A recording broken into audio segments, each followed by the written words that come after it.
Hi friends, commerce guide മലയാളത്തിൻ്റെ പുതിയ വീഡിയോയിലേക്ക് എല്ലാവർക്കും സ്വാഗതം.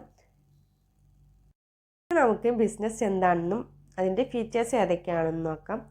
ബിസിനസ് എന്ന് പറഞ്ഞാൽ അനക്കുപ്പേഷൻ, അതൊരു തൊഴിലാണ്. അവിടെ ആളുകൾ റെഗുലർലി എൻഗേജ് ഇൻ ആക്ടിവിറ്റീസ്, പതിവായിട്ട് കാര്യങ്ങൾ ചെയ്യുകയാണ്.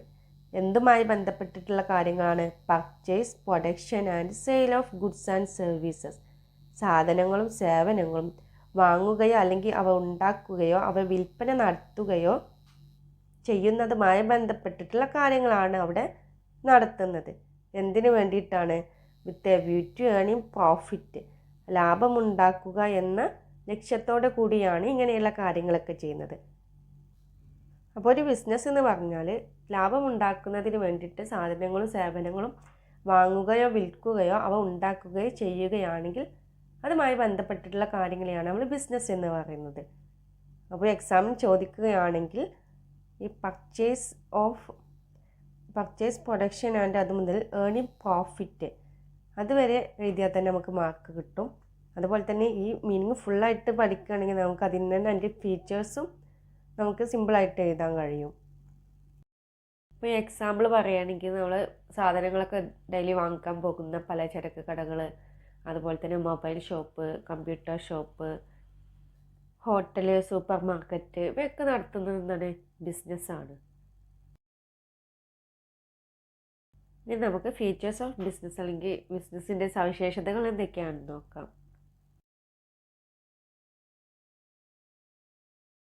ഫസ്റ്റ് ഫീച്ചറാണ് എക്കണോമിക് ആക്ടിവിറ്റി. ബിസിനസ് എന്ന് പറഞ്ഞാൽ അവിടെ സാമ്പത്തിക പ്രവർത്തനങ്ങളാണ് ഉണ്ടാവുക. ബിസിനസ് എന്ന് പറഞ്ഞാൽ നമ്മൾ നടത്തുന്നത് നമുക്ക് ലാഭം ഉണ്ടാക്കണം അല്ലെങ്കിൽ നമുക്ക് അതിൽ നിന്ന് പൈസ കിട്ടണം എന്നുള്ള ലക്ഷ്യത്തോടെയാണ് ഓരോ ബിസിനസ്സും കണ്ടക്ട് ചെയ്യുന്നത്. അല്ലാതെ അവർക്ക് എന്താണ് എന്തെങ്കിലും ഇമോഷൻസിൻ്റെയോ ഫീലിങ്സിൻ്റെയോ സന്തോഷത്തിൻ്റെയോ സങ്കടത്തിൻ്റെയോ ഒന്നും അടിസ്ഥാനത്തിലല്ല ഓരോ ബിസിനസ്സും കണ്ടക്ട് ചെയ്യുന്നത്. Next one, production or procurement of goods and services. സാധനങ്ങളുടെയും സേവനങ്ങളുടെയും ഉൽപ്പാദനമോ അല്ലെങ്കിൽ ശേഖരണമോ ഓരോ ബിസിനസ് കണ്ടക്ട് ചെയ്യുമ്പോൾ അവർ അവരുടേതായിട്ടുള്ള സാധനങ്ങൾ ഉണ്ടാക്കുകയോ അല്ലെങ്കിൽ മറ്റുള്ള ആളുകളിൽ നിന്ന് അത് ശേഖരിച്ച് വെച്ചിട്ട് അത് കൺസ്യൂമേഴ്സിന് നൽകുകയാണ് ചെയ്യുന്നത്.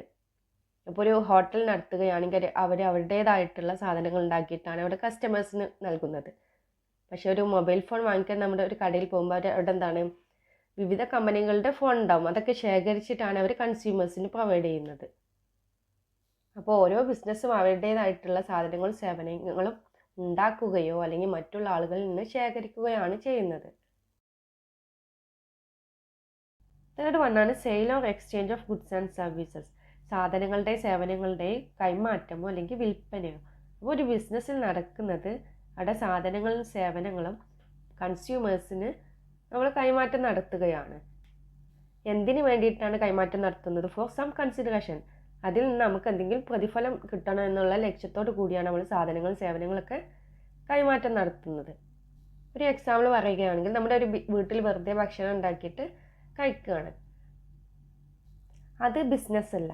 എന്നാൽ ആ വീട്ടിലുണ്ടാക്കിയ ഭക്ഷണം നമ്മൾ ഒരു ഹോട്ടലിൽ ചെന്ന് വിൽക്കുകയാണെങ്കിൽ, ഹോട്ടലുണ്ടാക്കി അവിടെ വിൽക്കുകയാണെങ്കിൽ അത് ഒരു ബിസിനസ്സാണ്. അപ്പോൾ ബിസിനസ് എന്ന് പറഞ്ഞാൽ നമുക്ക് അതിൽ നിന്ന് എന്തെങ്കിലും പ്രതിഫലം കിട്ടണം എന്നുള്ള ലക്ഷ്യത്തോടെയാണ് അത് നമ്മൾ നടത്തുന്നത്. ഫോർത്ത് വണ്ണാണ് dealing in goods and services on regular basis. സാധനങ്ങളും സേവനങ്ങളും അതിൻ്റെ സ്ഥിരമായിട്ട് ഇടപാട് നടത്തണം. അല്ലാതെ നമ്മൾ എന്തെങ്കിലും ഒരു സാധനം വാങ്ങുകയോ വിൽക്കുകയോ ഒക്കെ ചെയ്യുകയാണെങ്കിൽ അതിന് ബിസിനസ് എന്ന് വിളിക്കാൻ കഴിയുകയില്ല. അവിടെ സ്ഥിരമായിട്ടൊരു ഡീലിങ്സ് അല്ലെങ്കിൽ ഇടപാട് നടക്കണം, എന്നാൽ മാത്രം നമുക്ക് ബിസിനസ്സായി കണക്കാക്കാൻ കഴിയുള്ളൂ. നെക്സ്റ്റ് വണ്ണാണ് പ്രോഫിറ്റ് ഏണിംഗ്. അപ്പോൾ ഓരോ ബിസിനസ്സിൻ്റെയും പ്രധാനപ്പെട്ട ലക്ഷ്യം എന്ന് പറയുന്നത് ലാഭമുണ്ടാക്കുക എന്നതാണ്. ലാഭമില്ലെങ്കിൽ അവർക്ക് നിലനിൽക്കാനോ ബിസിനസ്സിനെ വളർത്തിക്കൊണ്ടുവരാനോ ഒന്നും സാധിക്കുകയില്ല. അപ്പോൾ ഓരോ ബിസിനസ്സുകാരനും അവരുടെ ലാഭം കൂട്ടുന്നതിന് വേണ്ടിയിട്ടുള്ള കാര്യങ്ങൾ എടുക്കേണ്ടതായിട്ട് വരും. നെക്സ്റ്റ് വണ്ണാണ് അൺസർട്ടനിറ്റി ഓഫ് റിട്ടേൺ. വരുമാനത്തിലെ അനിശ്ചിതത്വം. ഒരു ബിസിനസ്സിൽ നമുക്ക് എത്ര ലാഭം ഉണ്ടാകുമെന്ന് കൃത്യമായിട്ട് നമുക്ക് പറയാൻ കഴിയില്ല. ലാഭം ഉണ്ടാകുന്നത് പോലെ തന്നെ നമുക്ക് നഷ്ടം വരാനുള്ള ചാൻസ് ഉണ്ട്. അപ്പോൾ ഈ നഷ്ടങ്ങളൊക്കെ അതിജീവിച്ചിട്ട് വേണം ഒരു ബിസിനസ്സിനെ നല്ല നിലയിൽ മുന്നോട്ട് പോകാൻ, എന്നാൽ മാത്രമേ അവർക്ക് ലാഭവും ഉണ്ടാവുകയുള്ളൂ. നെക്സ്റ്റ് വണ്ണാണ് element of risk. Element of risk, നഷ്ടസാധ്യത ഉണ്ടാവും. ഒരു ബിസിനസ് ആകുമ്പോൾ അവിടെ റിസ്കിനുള്ള ചാൻസ് കൂടുതലാണ്. ഇപ്പോൾ നമ്മളൊരു ബിസിനസ് നടത്തുകയാണെങ്കിൽ ഒരു പ്രൊഡക്റ്റ് വിൽപ്പന നടത്തുകയാണ്, സെയിം പ്രൊഡക്റ്റ് വേറെ ആളുകൾ വിൽക്കും. അപ്പോൾ അവിടെ കോമ്പറ്റീഷൻ, മത്സരം ഉണ്ടാവും. അല്ലെങ്കിൽ പുതിയ ടെക്നോളജി വരികയാണെങ്കിൽ, അല്ലെങ്കിൽ എന്തെങ്കിലും നാച്ചുറലായിട്ടുള്ള കലാമിറ്റീസൊക്കെ വരികയാണെങ്കിൽ, അതുപോലെ തന്നെ കൺസ്യൂമേഴ്സിൻ്റെ ടേസ്റ്റ് ചേഞ്ച്, ഇങ്ങനെ ഒരുപാട് റിസ്കുകളുണ്ട് ഒരു ബിസിനസ് കൊണ്ട് നടത്തുമ്പോൾ. ഇതൊക്കെ തരണം ചെയ്തിട്ട് വേണം ഒരു ബിസിനസ്സിനെ നല്ല നിലയിൽ വളർത്തിക്കൊണ്ടുവരാൻ. അപ്പോൾ ഒരു ബിസിനസ് എന്ന് പറഞ്ഞാൽ അവിടെ നഷ്ടസാധ്യത കൂടുതലായിരിക്കും.